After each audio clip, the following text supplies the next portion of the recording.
Hello, viewers. You're welcome again to Broken Not Shattered. And I'm going to be your guest today, OBG by name. So, guys, if you're following us for the first time, this is Broken Not Shattered. Do well to follow us on all social media platforms. We're on YouTube, we're on Instagram, we're on TikTok, Facebook, and Spotify. Do well to also follow us and share the link with your loved ones. Thank you. Today with me on the show is Ambre. I will give you the opportunity to introduce yourself, how you want the audience to get to know you. The mic is yours, please. Thank you so much. It's a pleasure. It's my honor to be here speaking to you.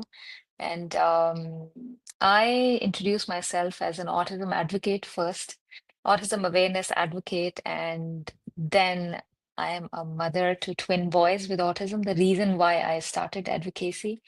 My firstborns, they're 11 years. Both of them are boys. They are autistic. They're on the autism spectrum, moderate to severe. 3 years back, I started my journey. I created a page, The Warrior Mommy, and the purpose behind was to um, send this positivity throughout my tribe. I call them my tribe, the new parents who have just started their journey. Because 11 years back, when I started my journey, there wasn't much support and I suffered. So I just thought one day, it's the least I can do for my people, my tribe, my special parents, my autism moms. So that is where I created the Warrior Mommy and I started advocating for autism. I live in the UAE, I live in Dubai, and I work with the government, I work on my own, I write, I speak, wherever I get a chance to do autism advocacy awareness, I do it. Because that's, again, I say that's the least I can do for my twins and my community. Wow, thank you so much. So you often refer to yourself as the warrior mommy. Yeah. So what inspired you? How did that come about? Um, there is a reason behind because I think I also truly respect all the fathers who have, who are raising children on the spectrum as well. But for me, I think the idea came from the very fact that mothers are fighting wars on different ends, from conceiving to carrying the baby in their belly for 9 months, then giving birth, going through all those pains, postpartum, and then when you are settled and you get the diagnosis. So that beautiful dream of motherhood, it shatters in the beginning. And then you fight with depression, anxiety, why me? Why is it happening to me? So, and with that, you are raising that child. With that, you are living your life. With that, you're a mother, you're a sister, you're a sister-in-law, you're doing all the roles. And the warrior mommy, because you're fighting at different ends while you're raising your child, worrying for his future. You are trying to fight the society to accept them, accommodate them the way they are. So it's fighting different wars at multiple ends at one time, and it's only you. They say it takes a village to raise a child, but I say when you're raising a special child, it's you. You are your own village. You are on your own. Slowly, in the beginning, you're emotional. There's a lot of people. Family will come around. It's okay. It's fine. But eventually, you realize that it's a journey, and slowly, slowly, everybody fades out, and it's you and your child. And if you have a supportive partner and neurotypical siblings, only them. That is your. I say it's my autism heaven. It's me, my husband, my neurotypical son.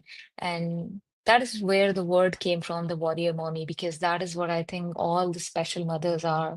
They are warriors and they're true warriors because raising a special child while doing everything else normally, it does make you a warrior. So that's the warrior mommy.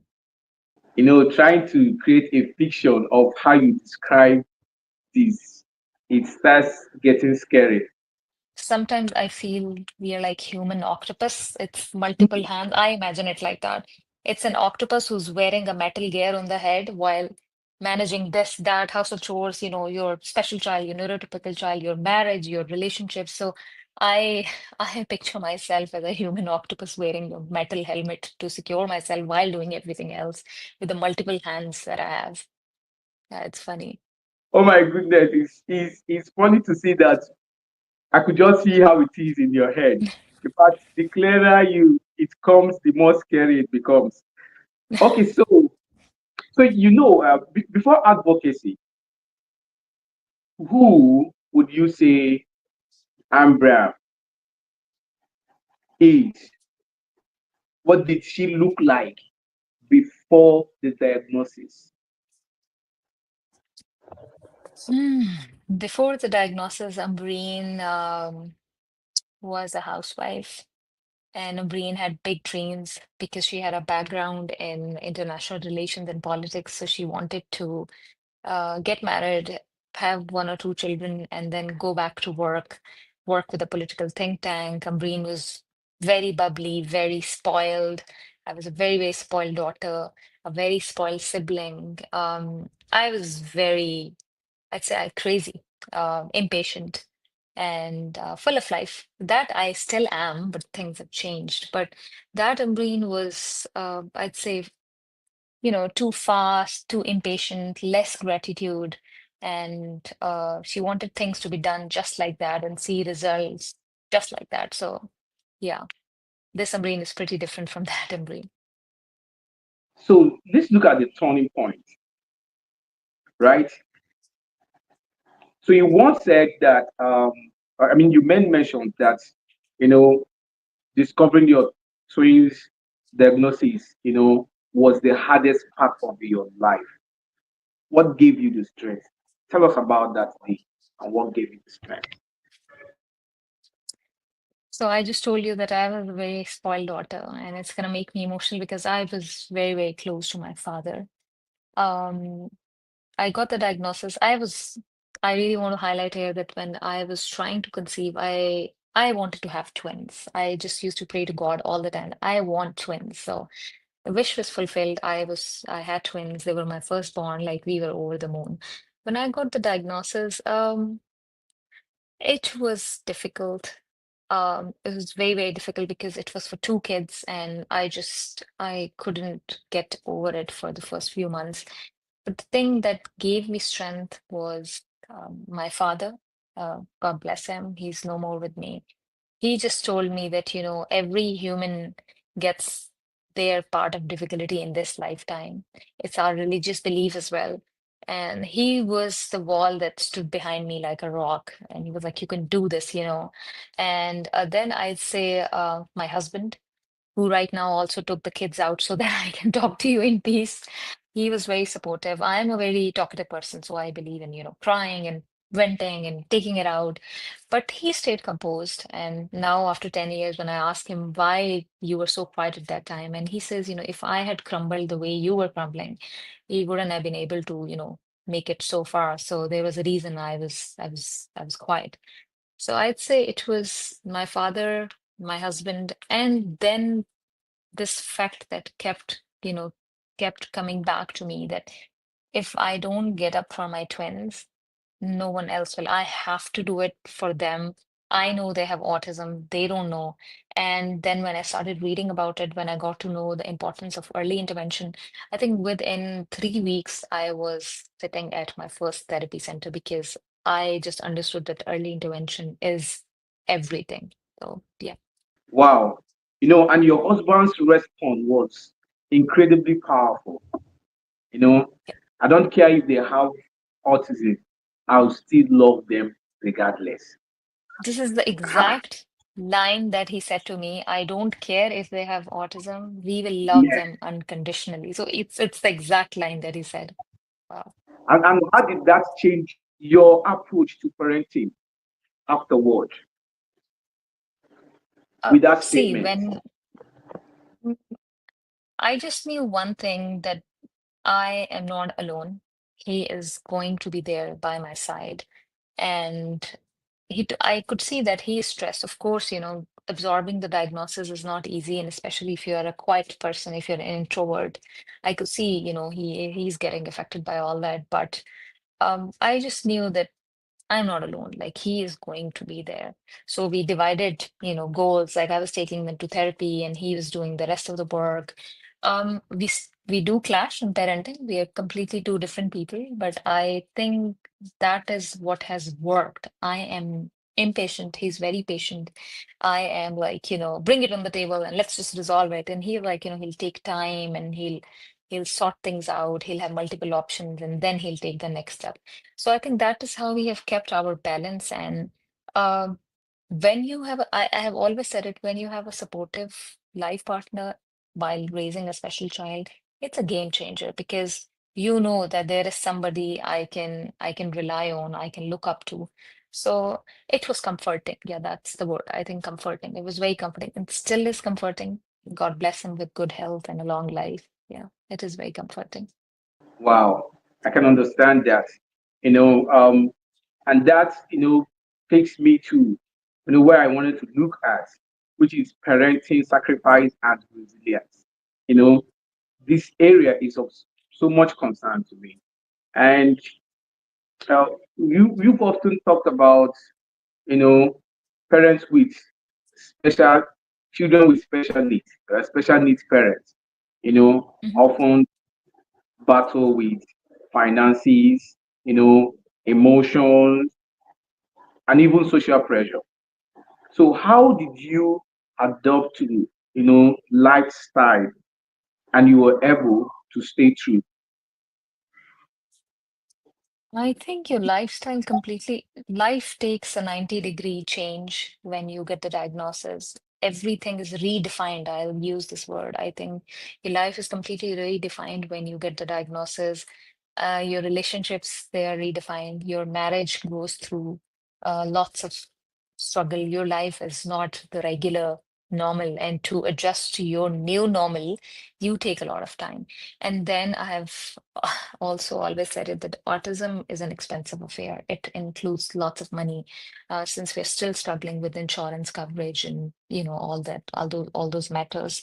Um, Everything changed. Obviously, you dream differently when you are a regular neurotypical parent, and your dreams are initially shattered and then you rebuild them and then you relive them in a different way.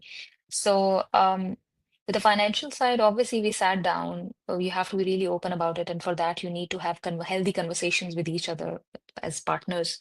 So, we settled down and we knew at one point, we knew that we cannot afford all three therapies for two kids because for us, it was double. So we prioritized, we thought a lot about it, from where we can cut down, from where, less travel, less shopping. So it's a lot of sacrifice, of course. And, things also change. You can't socialize like the normal people. You can't go to movies, you can't travel. Initially, it's a lot. And then, as I said earlier, it's you fight like a warrior because you are like for instance socializing, you have to socialize, you have to meet people, but for those people to understand, for them to understand your situation, your child's condition, it's not easy. Initially it's a lot of struggle. I mean, most of the parents, they isolate themselves. I also isolated myself, but it took me time to understand that you, this life is for once. You live it for once. Once you're dead, you're gone for good. There's no second life that will be given to you. That for me was a turning point. And my husband always says one thing that I don't care, autism or no autism, they are our kids, and we are going to do the best in our capacity. So initially it was a struggle, but it's a journey. You learn things, you settle down with them. I accepted autism as my third child, to be honest. It lives with us. It is in the house. It's part of my children, and I love my children. So somehow I love autism as well. It's very controversial to say, but it's part of them. I have accepted it wholeheartedly. And I have learned things. I've always said it. You don't become an expert of everything in the beginning. It's a journey. You learn. Now we go out, we travel, we socialize. Our social circle was this big. Now it's become this tiny, but I'm really happy with whatever people I have in my life. And to be honest, I don't look out too much for validation, for my own happiness. My world, my heaven is this beautiful house that I feel is a blessing, regardless of autism or no. It has beautiful children, three beautiful children, my husband and I. I can't thank God enough, to be honest. It's a test, and I know it's a test, it's my belief, it's my faith that all humans are going to be tested. And for me, if it's autism, that's okay. I mean, it's fine. I love them. I only know one thing. I love them. That's all for Okay, me. Yeah. okay, that's beautiful. We're gonna go on a very quick break, and when we're back, I'm gonna ask you a question, and then we'll look into another direction. Just a quick Sure, break. perfect. Yeah, perfect.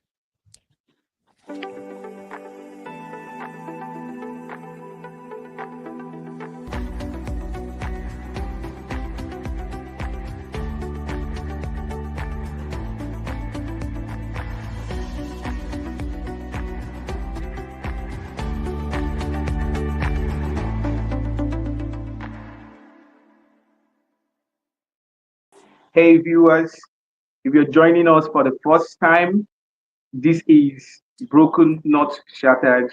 Do well to follow us on all our social media platforms on YouTube, Facebook, Instagram, Spotify, and on TikTok. And like and share with your loved ones to keep joining us. Thank you for staying with us. And with me in the studio is Emre. She's a resilient mother and one we can always emulate. Before we left for the break, I see you talk from the point of a mother. And in most cases, the mothers are always in the front line and they are always captured. Most times it's all about mothers. But this time around, you discovered the father or some of the fathers in this journey, and you're able to understand even their silent struggle. What would you say that you observed about fathers in this journey that you need the world to know? I think it's you can't do it alone. Like I said earlier, when you're raising a special child, your village, your heaven is with your partner. I have seen a lot of fathers. I think fathers, since I was very close to my father, like I told you, he was my rock, he was my strength. That is why I'm sitting here. That is why I am sure in the heaven, if I could send him a letter, I will just thank him because I started my advocacy because of one lesson that my father taught me, and that was like spread kindness and it's going to come back to you. And it still makes me really emotional because I was very, very lucky that I got married to a person who's quiet but who's very understanding. We accommodate each other. Like right now, I told him that I have a recording, so can you please take the kids out so there's quiet in the house. So he did it. And at night, he's gonna go for his game, and I'll keep the kids. So that's how you keep the balance. Otherwise, you're gonna succumb to it. I have seen a lot of fathers. I have seen both extreme ends.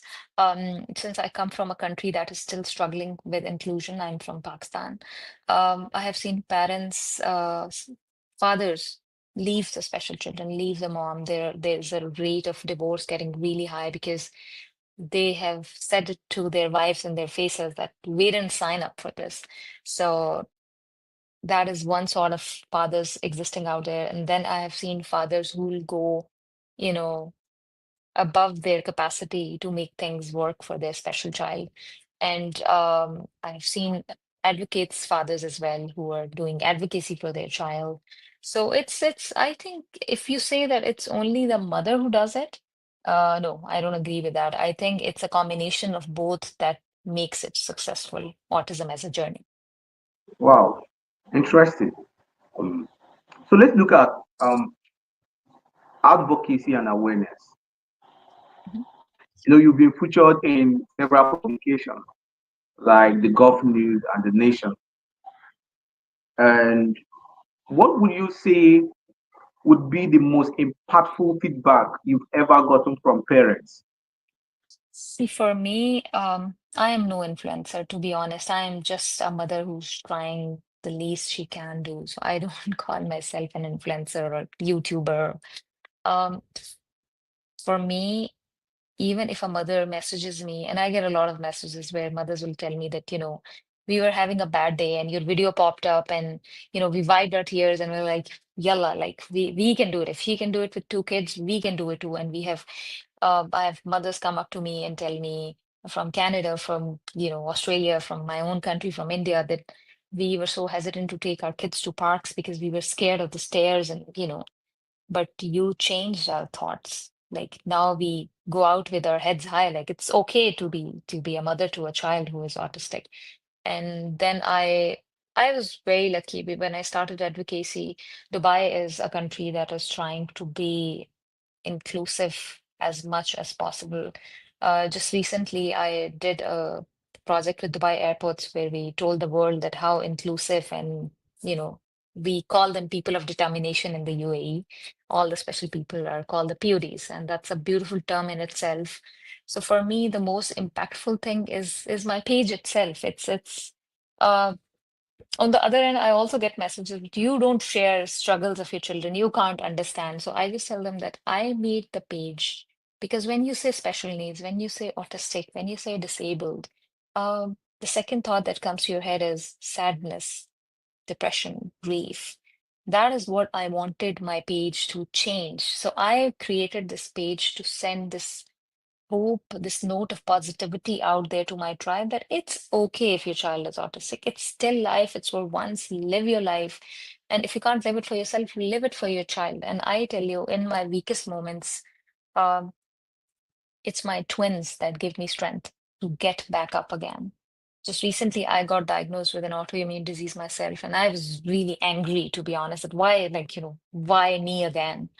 But I was in bed for literally a week because I was so angry at fate and at, you have your moments.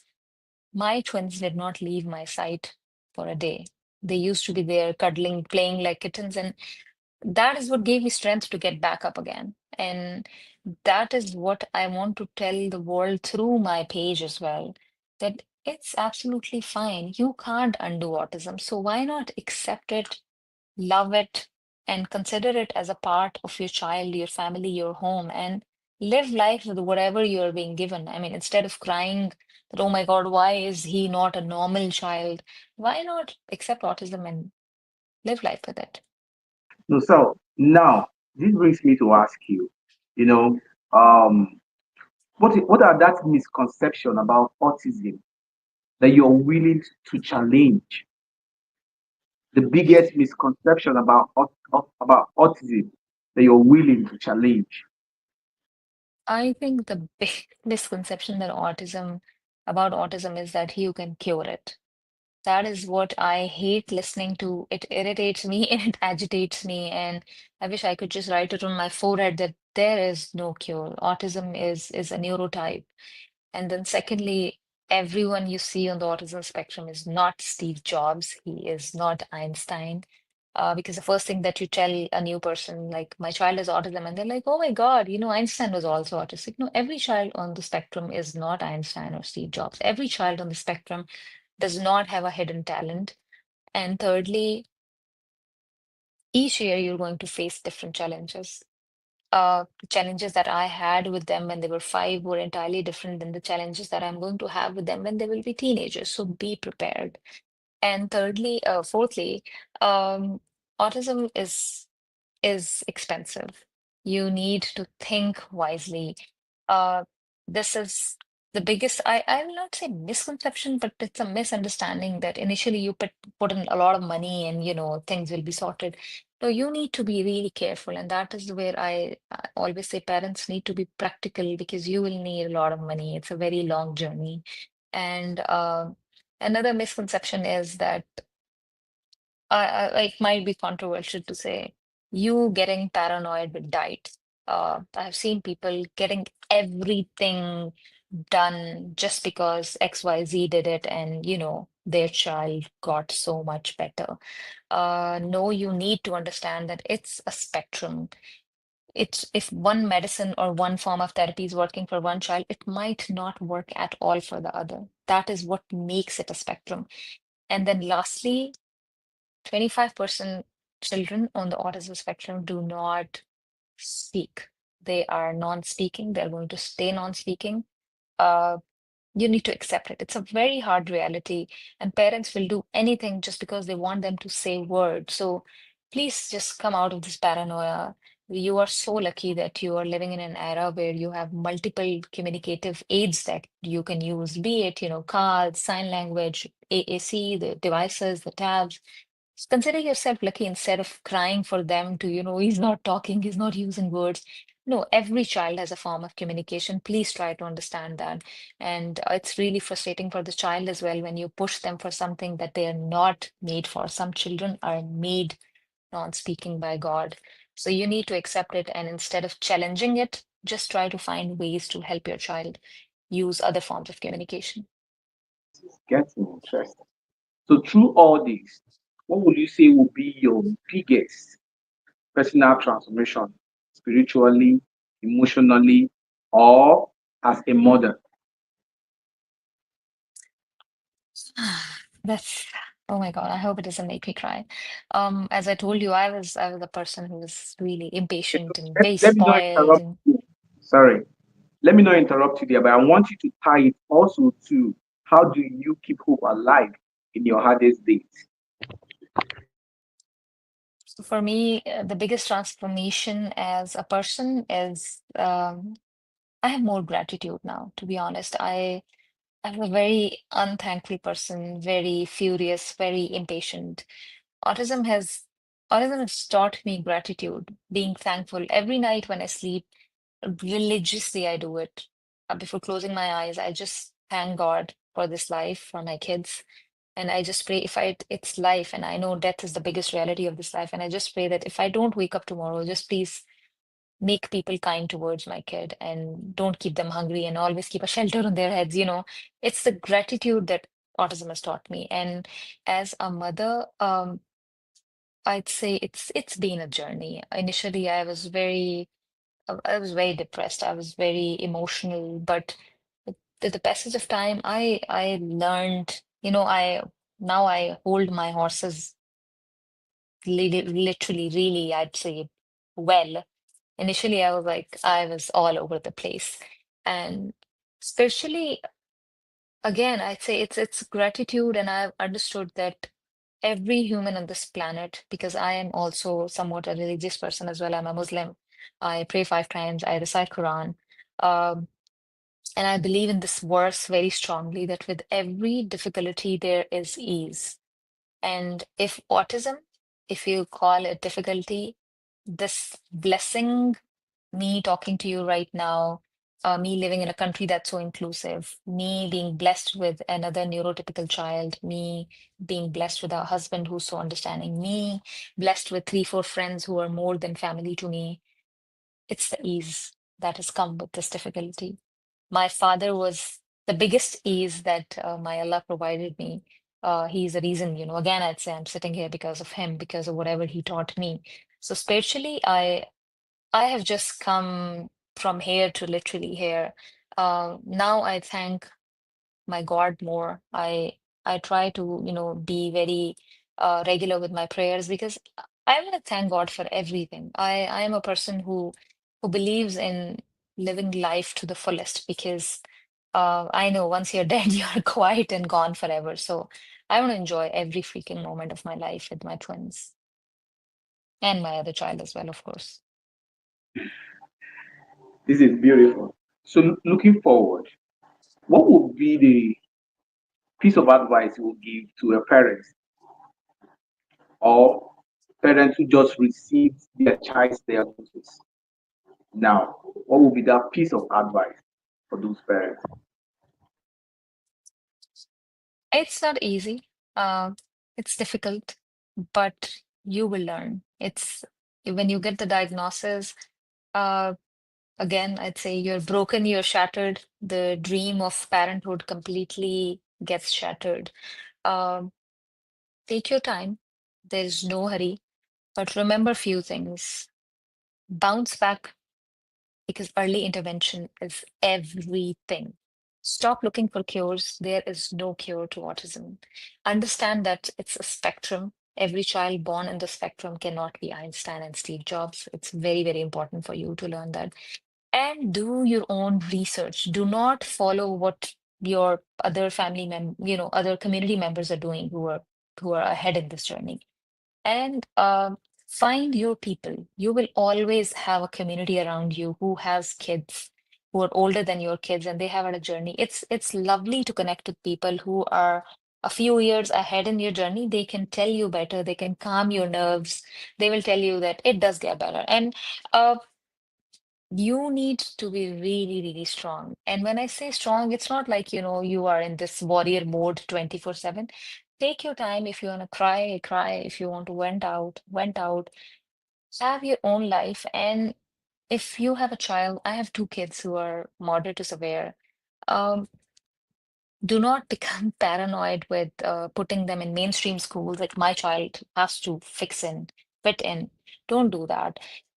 Give them their space. They have their own bubble. You, instead of dragging them out of their bubble, poke in and get inside that bubble. Pair up with your child. The moment you have that bond, like in Avatar, they make this bond and then they connect beautifully in that movie. I just feel so related to that scene. Connect with your child. The moment that bond develops, that is where your journey starts. And to develop that bond, you need to go down to their level, lower your expectations to your child's level. It's what I feel is in all these years of advocacy and meeting different parents, it's not about the child, it's about the parent. They are expecting them to be speaking, they are expecting them to be socializing, etc., etc. No, you are forgetting that your child is special needs. He has additional needs, and it does mean something different. So, and be patient. I see parents, they want to see results just like that. You need to be patient. It's a very, very long journey. Toilet training, self-care, it takes like forever. My son now can tear a piece of bread after 5 years, literally 5 years of trying, because he has a lot of fine motor issues. 5 years, and now he can pick up his bite and eat himself. And I was all over the place crying because it was such a moment for me. So it's like, it's difficult, then it gets better. Then it's difficult, difficult, then it gets better. So you will have your moments, and do not forget this thing as a new parent that he is a child after all. I know that you're going to get depressed and upset and all, and it's very natural. Depression, sadness, it does not leave you. I feel it's like a submarine. It goes down, and then you have your days, and submarine pops up, and you're crying and all, and it's absolutely fine because it's not easy. Raising a special child is not easy, but I tell you, you are the leading light of your child, your angel. I call them angels because they're so pure.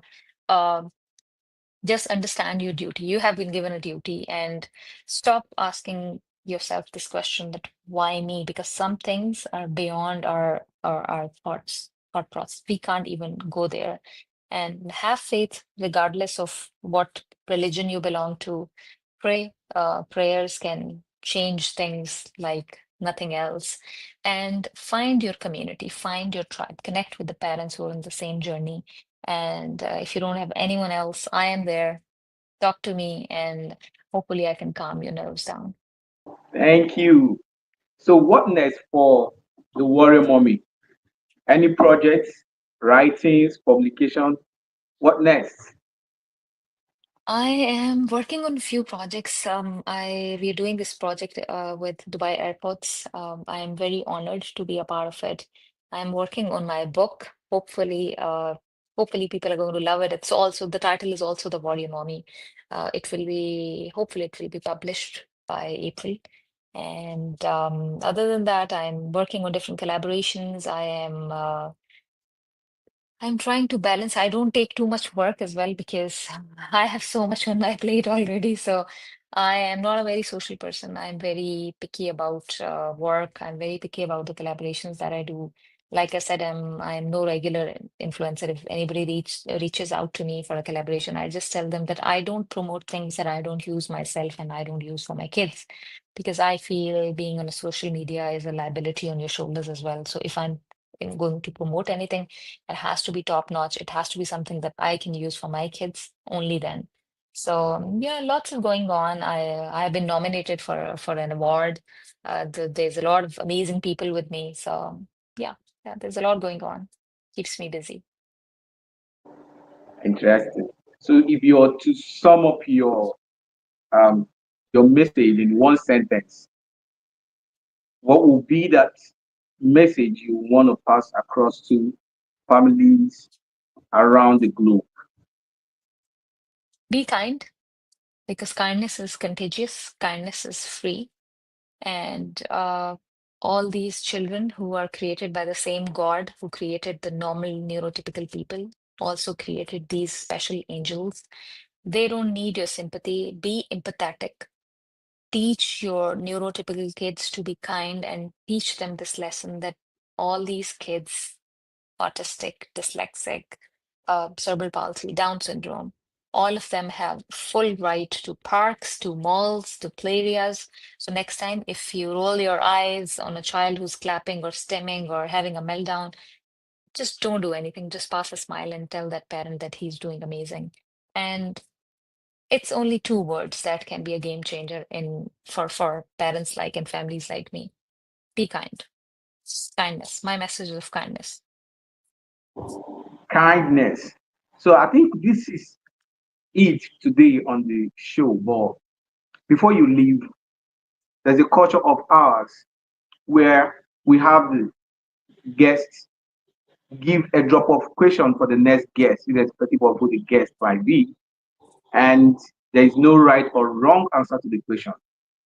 And then you're gonna drop off the question for the next guest that's gonna come after you, regardless of who the guest might be. But one interesting Mhm. thing about this question is, I have never seen, to a large extent, the ones that resonated with the person on seat. The question the last guest dropped off for you is as if they knew you're coming and they asked the right question. And this is the question: at what point did you go through accepting that this might be the end of your journey to deciding that this is not going to beat you? At what point? When I lost my father, I'd say because I told you he was my strength, he was my rock throughout, and I lost him very suddenly. I was not able to attend his funeral because I lost him to COVID. That is the point where I thought it's over. I can't do it. I have to. I can't even breathe. I can't live this life because my life is it's finished. And I remember I cried and I slept and I saw my father in my dream and he said, just remember what I taught you. And next morning I got up. I don't know what got into me.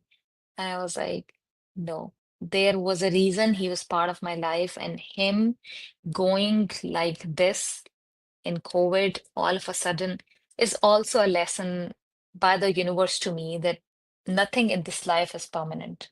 Everything is temporary. You need to live with effects no matter how harsh they are. And it's been 4 years. There is not a single moment in my life, not a single moment, not a single day that I don't miss him. I don't recall my whatever time I spent with him. And I am grateful. Initially, when I thought it's over, I was like, I can't do it. Now, when I look back, I just thank my Rabb, my Allah, my God, that He gave me so many years with my father. And I enjoyed all my blue days, my sad days, my happiness, my craziness with my father. I shared my life with him. And like I said, gratitude, autism taught me gratitude. My heart is full of gratitude. And that is where I felt broken, shattered. But again, here I am with a new life. I think after my father's death, it was a new beginning for me. It was a new journey for me. And I will proudly say here that I am proud of myself. I mean, I don't need validation from outside. I manifest this that I have done better. I am proud of myself. I have been proud of I the person that I was and the person I am now. I am so thankful to God for autism because it taught me things that I wouldn't have learned the other way. And I wear my crown every day with gratitude. Of course, we're proud of you. We've run out of time. We've gone way out of time, and we're gonna leave the studio right away. But before you leave, please, what would you say about broken, not shattered? BNN. Broken and not shattered is I saw the name and I was like, wow, that explains. so many parents around me because I can relate, broken, not shattered. Somewhere it's the definition of a special parent's life. They're broken, but they're not shattered. If you know what I mean. Exactly. Somewhere when you get the diagnosis, you are hurt forever. You are broken to infinity and beyond, but you're not shattered. You gather yourself up. You are broken, but you gather your pieces and you Mm. stand again like a rock for your child. So broken and shattered really defines so many parents like me. So yeah, it's relatable. The name, beautiful. So much for stopping by, and we really appreciate you. We just want to plead with you to, stay by, so that we can always reach you and see how we can collaborate with you to keep sending our voice out there. Thank you so much for coming. And to our viewers, I want to thank you for staying with us this long. Please do well to follow us on Instagram, Facebook, YouTube, Spotify, and on TikTok. And click on the link and share with your friends and your family. Amber, it's nice having you in the studio. We're grateful. Thank you for coming. God bless you. Thank you. God bless you. And thank you so much for your time. It was a pleasure. It was a pleasure. Absolute You're pleasure. welcome. You're welcome. And in our last and famous word, we'll say love, peace, and more grace. Bye. Till we meet again.